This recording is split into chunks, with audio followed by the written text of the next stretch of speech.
Hi everyone. So today we are going to talk about the mastering the TestNG at the rate before test and at the rate after test annotations. So consider a scenario like you want setup and clean up for each test section in the TestNG.xml. It can be defined as at the rate before test, which explains the run before the test tag in the XML, and at the rate after test runs after the test tag.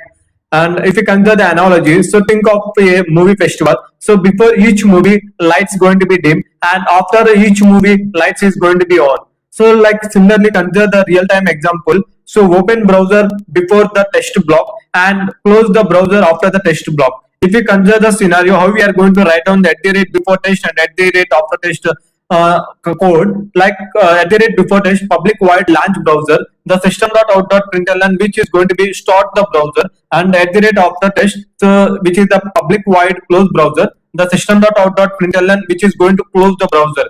And we can consider the conditions like a triggering per test tag in the XML and not per class. So usage when you need test level setup like launching a browser, and in also real-time testing data we can use like a test block and run Chrome test in test1 and Firefox in the test2. And considering the shortcuts like better for the multiple browser testing, and also like consider that don't confuse with at the rate before class, which is the class level. And the memory trick is like test is equals to the test theater show, and before like which is like light dim, and after the lights are going to be up.